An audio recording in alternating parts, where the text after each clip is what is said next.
अस्सलामुअलैकुम नाजरीन। रात के इब्तदाई लम्हों में मैं पंजाब एक्सप्रेस में सवार होकर अमृतसर शहर की तरफ रवाना हो गया। अमृतसर मेरे लिए कोई नया और अजनबी शहर नहीं था। इस शहर के कूचाऊ बाजार से मैं अच्छी तरह वाकिफ था। इन दिनों सिखों की खालिस्तान की तहरीक ने इतना जोर नहीं पकड़ा था। ये अभी इब्तदाई मराहल में थी। कभी कभी एक आध जलूस भी निकाल लिया जाता था। एक किस्म का तनाव भारतीय पंजाब के सरहदी अजला में ज़रूर था, जिसकी वजह से अमृतसर में पुलिस की नफरी ज़्यादा कर दी गई थी और इंटेलिजेंस की सरगर्मियां भी ज़ोरों पर थीं। यह बात मेरे लिए ख़तरे की घंटी थी, लेकिन चूंकि मैं एक सिख नौजवान के हुलिये में था, इसलिए ज़्यादा परेशान नहीं था। हाँ, मुझे चौकस रहने की ज़रूरत थी। पंजाब एक्सप्रेस मुँह अंधेरे अमृतसर रेलवे स्टेशन के यार्ड में दाखिल हो गई। अमृतसर के आसमान पर बादल छाए हुए थे, खुशगवार हवा चल रही थी। सितंबर के आखिरी दिन थे। रात को ठंड हो जाती थी, सिर्फ धूप में गर्मी बाकी रह गई थी। मैं कौन हूँ, कहाँ से आया हूँ और कहाँ जा रहा हूँ, ये सब कुछ एक मंसूबे के तहत मैंने अपने दिमाग में तय कर रखा था। ट्रेन अमृतसर स्टेशन के प्लेटफार्म पर रुकी तो थर्ड क्लास के डब्बे से बाहर आ गया। स्टेशन से निकलकर तांगे में बैठा और टाउन हॉल के पास आकर उतर गया। यहाँ से मैं पैदल ही दरबार साहब यानी सिखों के बड़े गुरु स्थान सोरन मंदिर की तरफ चल पड़ा। करमो डेवड़ी और दर्शनी डेवड़ी में से होता हुआ मैं बाजार में सेवा में आ गया। ये अमृतसर के कुंजानाबाद बाजार थे। यहाँ ज़्यादातर कपड़े और अनाज की दुकानें थीं जो अभी खुली नहीं थीं। कई बंद दुकानों के बाहर दरवाज़ों के पास मैंने पत्तों में लिपटे हुए रतन जो के फूल देखे। ये फूल दुकानदार सिख और हिंदू, गौरव साहिबान और कृष्ण जी की फ्रेम में लगी तस्वीरों पर डाला करते हैं। दरबार साहब के करीब काफ़ी रौनक थी। सिख हौज के पानी से पांव धोने के बाद दरबार साहब जा रहे थे। उनमें औरतें और बच्चे भी थे। मैं जानता था कि धना सिंह ग्रंथी दरबार साहब में ही होगा, मगर अभी उससे नहीं मिलना चाहता था। मेरी मंजिल फ़िलहाल गुरु रामदास की सराय थी, जो दरबार साहब के पहलू में थी। मैं गलियों बाज़ारों से गुजर कर गुरु रामदास की सराय में आ गया। यहाँ बाहर से आए हुए सिख यात्री ठहरा करते हैं और उन्हें खाना लंगर से मुफ्त मिलता है। मैं सराय के हाल कमरे में आकर कोने में बैठ गया और अपने मंसूबे पर सिरनो गौर करने लगा। सराय सिखों से भरी हुई थी, जगह जगह बिस्तर लगे थे। एक सिख औरत गिलास में चाय डालकर अपने बूढ़े बाप या शायद ससुर को दे रही थी। मैं हाल से बाहर निकलकर सराय के मैनेजर से मिला, जो एक नौजवान सिख था। मैंने उसे अपना नाम जोगंदर सिंह बताते हुए कहा कि मैं नागपुर से गोरिस्तान आया हूँ, कुछ रोज़ सराय में ठहरूंगा। गौरव की नगरी के दूसरे गुरुद्वारों की भी यात्रा करना चाहता हूँ। उसने मुझसे 10 रुपये लेकर मुझे एक रसीद दी और कहा कि हाल कमरे में अपना बिस्तर लगा सकता हूँ। मेरे पास बिस्तर नहीं था और मौसम चूँकि अभी सर्द नहीं हुआ था, इसलिए मुझे बिस्तर की ज़रूरत भी नहीं थी। मैंने कहा, मैं बिस्तर साथ नहीं लाया। वो बोला, बिस्तर के 5 रुपये अलग होंगे। मैंने 5 रुपये बिस्तर के भी अदा कर दिए। सिराय के एक नौकर ने हाल के एक कोने में एक खाली जगह देखकर मेरा बिस्तर लगा दिया। पंजाबी मेरी मादरी ज़बान थी। एक सहूलत मुझे ये भी हासिल थी कि मैं गुरमुखी लिख पढ़ लेता था। सराय के गुसल खाने में मैंने गुसल किया, पगड़ी को अच्छी तरह से बांधा, दाढ़ी के बालों को जाली में लपेटा और बाजार में सेवा में आ गया। अब हिंदू की दुकान पर मैंने चाय पी, मक्खन बंद का नाश्ता किया और दरबार साहब की तरफ चल पड़ा। बाजार में सेवा में सिखों की ऐसी बेशुमार दुकानें हैं जहाँ से आपको सिखी के बारे में तकरीबन सारा लिटरेचर और धर्मी लवाजमात मिल जाते हैं। एक दुकान से मैंने ग्रंथ साहब के दमाधियों का गुटका और एक गरनाम की छोटी माला खरीदी। अब मैं पूरा सिख बना दरबार साहब के चबूतरे की सीढ़ियाँ चढ़कर हौज के पास उतर गया। यहाँ जूतियाँ उतार कर जूतियाँ रखने वाले सिख को देकर टोकन लिया, हौज के पानी से पाँव धोए और दूसरी जानब संगे मरमर की सीढ़ियाँ उतर कर दरबार साहब में दाखिल हो गया। दरबार साहब एक बहुत बड़े तालाब के वस्त में बना हुआ है। तालाब के किनारे कई सिख स्नान कर रहे थे।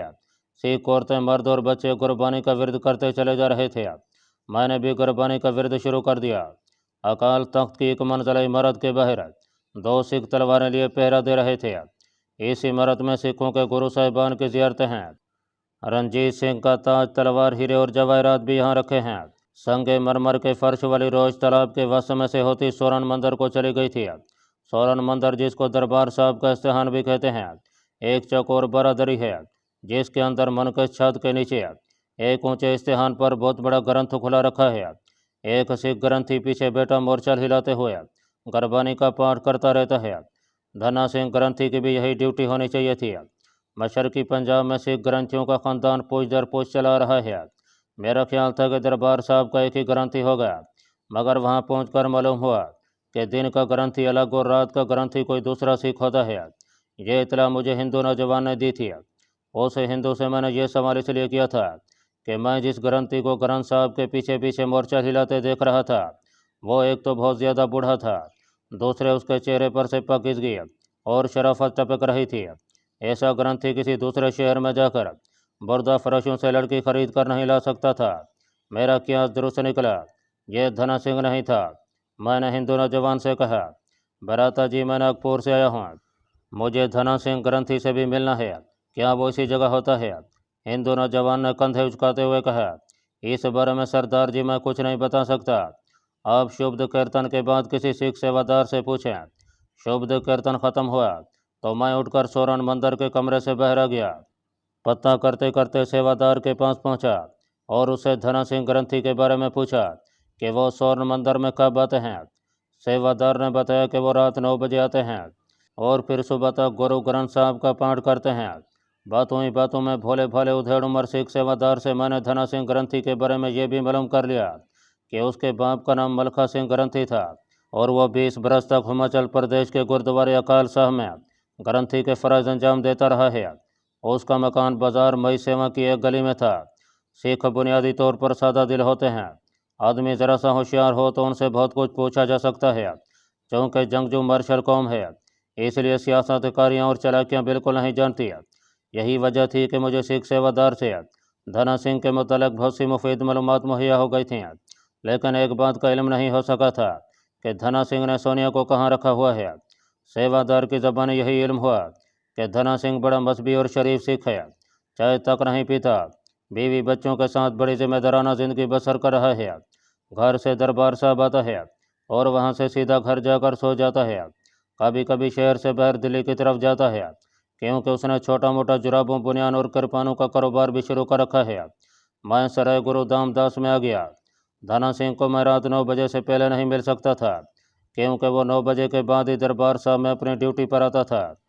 सोचा क्यों ना उसके घर जाकर उससे मुलाकात कीजिए, यूँ सोनिया के बारे में भी कोई ना कोई सुराग मिल सकता था। चुनाचे मैं सिराय से निकलकर बाजार में सेवा में आ गया। इस वक्त दिन के 11 सवा 11 बजे का वक्त था। ख्याल ज़रूर आया कि धना सिंह ग्रंथी सारी रात दरबार साहब में गुरबानी का पाठ करने के बाद अब शायद सो रहा हो, लेकिन मैंने वापस सराय में जाना पसंद न किया। बाजार मई सेवा के एक दुकानदार ने मुझे धना सिंह के मकान वाली गली का रास्ता बताया और थोड़ी देर बाद मैं धना सिंह ग्रंथी के 3 मंजिला मकान के बाहर खड़ा था। मकान पुराना और कदरे बसीदा था। मकान के दरवाजे पर गोरमक्खी में लिखी हुई धना सिंह ग्रंथी की प्लेट लगी हुई थी। घंटी का बटन कहीं दिखाई नहीं दे रहा था। मैंने दरवाजे पर लटकती हुई कुंडी खड़काई। ऊपर से एक सिख लड़की ने झांक कर पूछा, क्या बात है? ये एक पंजाबी सिख लड़की ही पूछ सकती थी।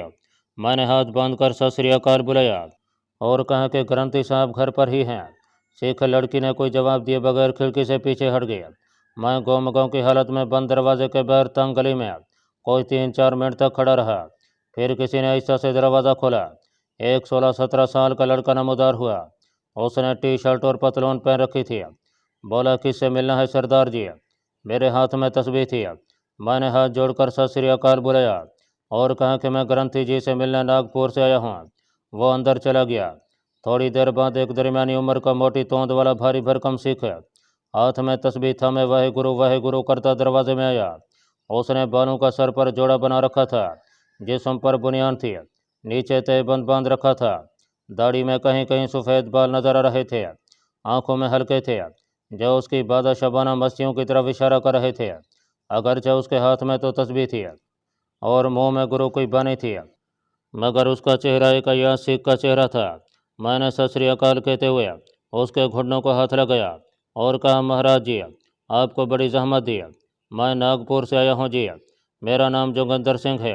मेरे पिताजी आपके पिता मलखा सिंह जी के दोस्त थे और हिमाचल प्रदेश के गुरुद्वारा अकाल साहब में उनसे मिला करते थे। आप धना सिंह जी ग्रंथी है ना? वो सिख मुस्कुराया और बोला, अंदर आ जाओ सरदार जी, बाहर क्यों खड़े हो? मैं धना सिंह ग्रंथी ही हूँ। मेरे पिताजी गुरुद्वारा अकाल साहब के ग्रंथी थे। अंदर आ जाओ। उसने मुझे बैठक में बिठा दिया। एक पलंग बिछा था, 2 पुरानी कुर्सियां और एक मामूली सी मेज रखी थी। दीवार पर गुरु साहिबान की तस्वीरें फ्रेम में लगी थीं। पंखा चल रहा था। उसने मेरे लिए बाजार से लस्सी मंगवाई और मेरे फर्जी बाप के बारे में पूछने लगा। मैंने घड़ी घड़ी कहानी उसे सुना दी और बताया कि मेरी पैदाइश नागपुर में हुई थी। पिताजी आपके पिताजी की अक्सर बातें किया करते थे।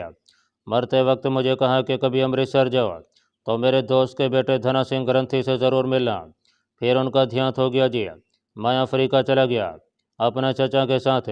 1 महीना हुआ अफ्रीका से वापस नागपुर आया हूँ तो सोचा दरबार साहब के दर्शन करूँ और आपसे भी मिल लूँ ताकि मेरे स्वर्गीय पिताजी की इच्छा का पालन हो।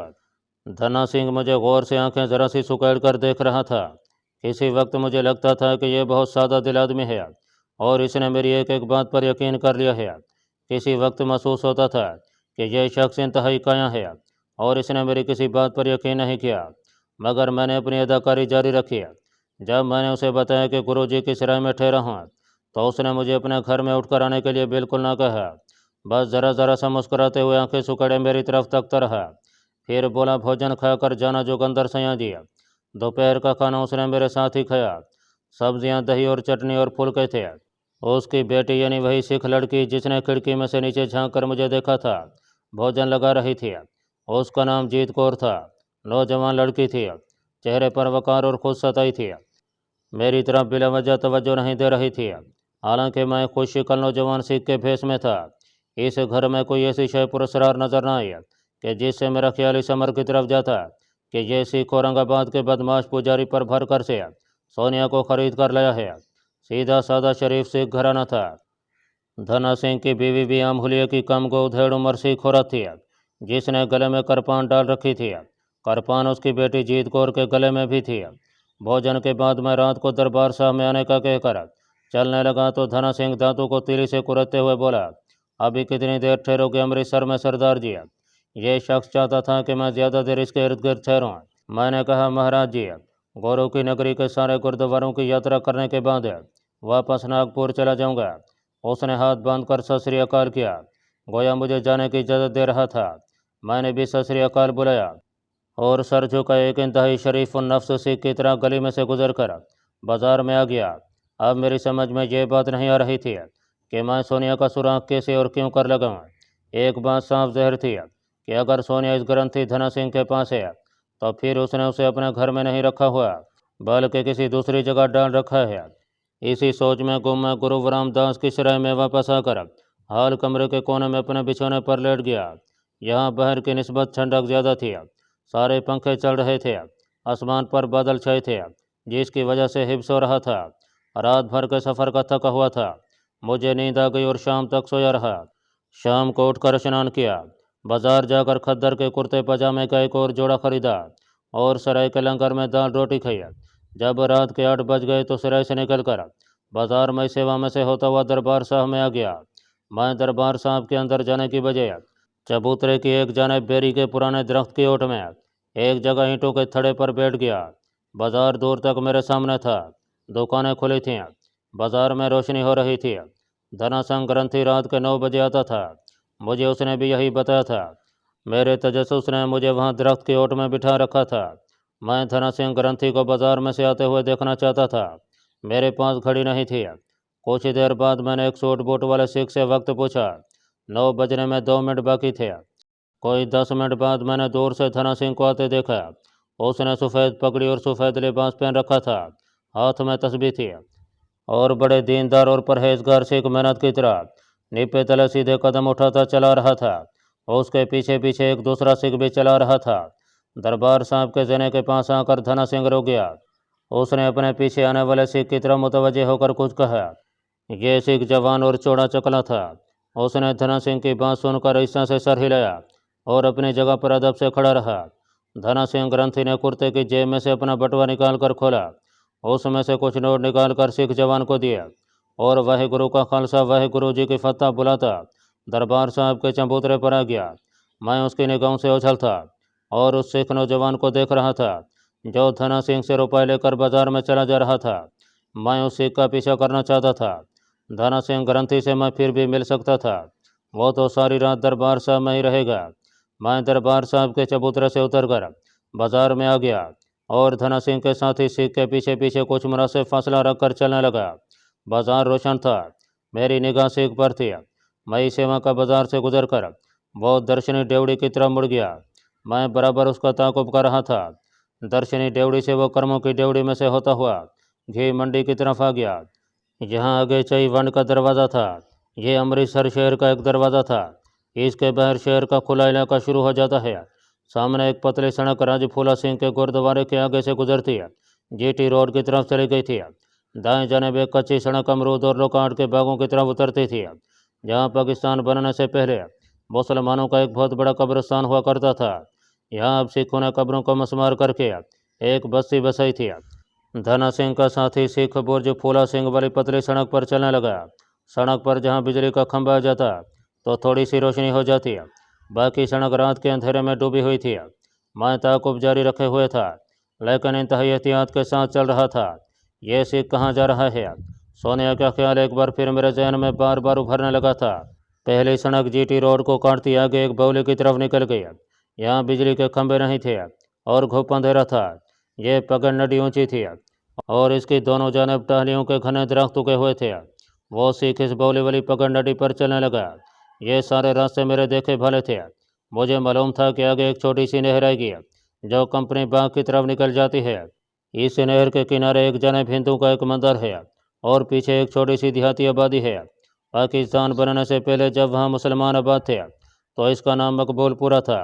अब इसका नाम रामदासपुरा था कि ये सिख रामदासपुरे जा रहा था। हो सकता है इसका घर इसी आबादी में हो। ये तो अपने घर चला जाएगा, कहीं मैंने उसके पीछे आकर अपना वक्त तो ज़ाय नहीं किया।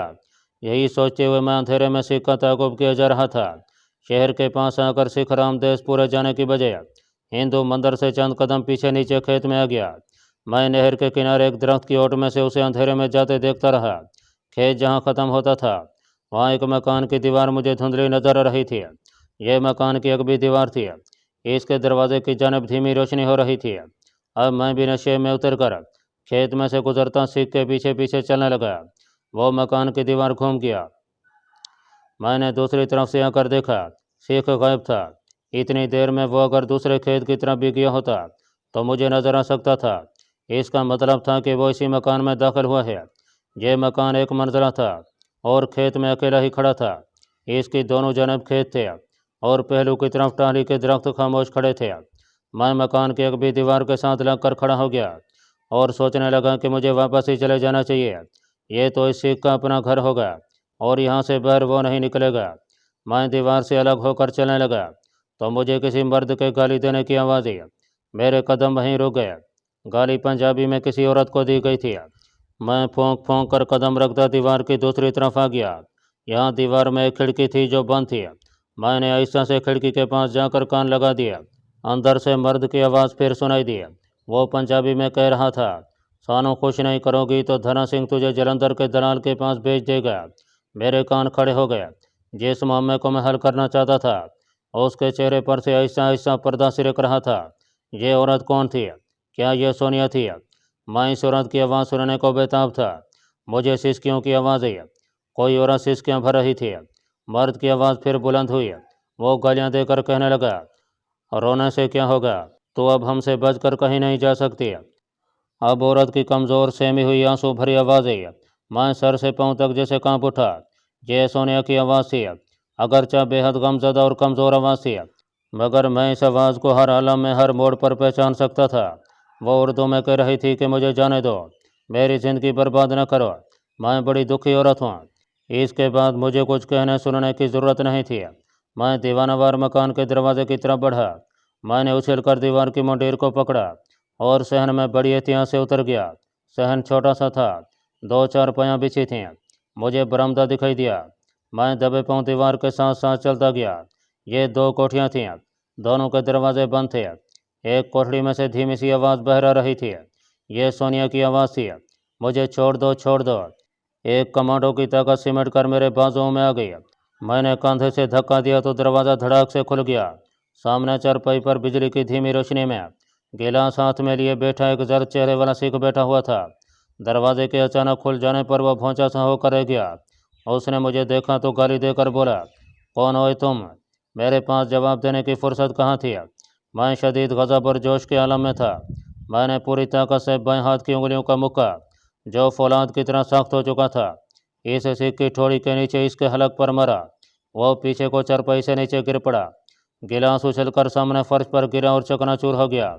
बहुत ताकतवर सिख था। इतनी शदीद ज़रब खाकर भी उठ खड़ा हुआ। मैंने उसे संभलने का मौका न दिया। शायद वो तहमंद के पल्लू से बंधा चाकू या असला निकालने की कोशिश में था कि मैंने अपने माथे की भरपूर टक्कर उसके माथे पर मार दिया। इससे वो तेवरा गया। एक चक्कर खाकर दोबारा नीचे गिर पड़ा। अब मैं उसे मजीद मौका नहीं दे सकता था। चंद सेकंड में वो मेरे ताबड़तोड़ घोंसों की बारिश से बेहोश हो गया। सोनिया पहले तो चारपाई से उठकर दीवार के साथ ही खड़ी रही, फिर वो बाहर की तरफ दौड़ पड़ी। मैंने उसे आवाज़ दी, सोनिया रुक जाओ, मैं आमिर हूँ। पहले तो वो मुझे भी धना सिंह के साथियों में से कोई सिख समझ रही थी, जिसे पहले वाले सिख के कब्जे से छुड़ाकर अपने कब्जे में लेने के लिए आया था। लेकिन जो ही उसने अपना नाम और फिर मेरा नाम सुना तो बरामदे में उसके कदम वहीं जम से गए। मैं लपे कर बरामदे में गया और उसे खींच कर अंदर ले आया। इस बात का मुझे एहसास हो गया था कि इस मकान में और कोई नहीं है। मैंने दरवाज़ा बंद कर दिया। कमज़ोर बल्ब की रोशनी में सोनिया मुझे फटी फटी आंखों से तक रही थी। उसे यकीन नहीं आ रहा था कि मैं उसका दरीना साथी आमिर हूँ। यकीन आता भी कैसे? मेरा हुलिया पूरा सिख का था। वो मुझे सिख समझने में हक बजानब थी। मैंने उसे चारपाई पर बिठाया और आहिस्ता से कहा, मैं आमिर हूँ सोनिया। मैंने सिख का हुलिया बदल रखा है, मुझे पहचानो। अब सोनिया ने मुझे पहचान लिया था। वो मुँह से लिपट कर बच्चों की तरह रोने लगी। मैंने उसे हौसला देते हुए चारपाई की दूसरी जानिब फर्श पर बेहोश पड़े सिख को देखा। वो अभी तक बेहोश था। मैंने सोनिया से कहा, सब बातें बाद में होंगी, मैं तुम्हें यहाँ से निकालने आ गया हूँ। अब तुम सब कुछ भूल जाओ और हौसले से काम लो। हमें अभी यहाँ से फरार होना है। सोनिया पहले से जर्द और कमज़ोर हो गई थी। चेहरे का रंग फीका पड़ गया था और आंखों के गिर्द हल्के साफ नजर आ रहे थे। सबसे पहला काम मैंने यह किया कि इस बेहोश सिख की पगड़ी खोलकर उसको आधा फाड़ा। आधी पगड़ी से सिख का मुंह कसकर बांधा और पगड़ी के दूसरे आधे टुकड़े से उसके हाथ पीछे बांधकर चरपाई के पाए से जकड़ दिया। मैंने सोनिया के लिबास को देखा। उसने शलवार कमीज पहन रखी थी, गले में दुपट्टा था। मैंने उसे कहा, इस दुपट्टे से अपना सर ढांप लो और मेरे साथ बाहर निकलो। सोनिया ने कप कपाई हुई आवाज़ में पूछा, हम कहाँ जाएंगे आमिर? मैंने उसे बाजू से पकड़कर बाहर की तरफ तकरीबन खींचते हुए कहा, यह वक्त ऐसी बातें पूछने का नहीं है। सोनिया मेरे साथ हो, जल्दी करो, यहाँ किसी वक्त भी कोई आ सकता है।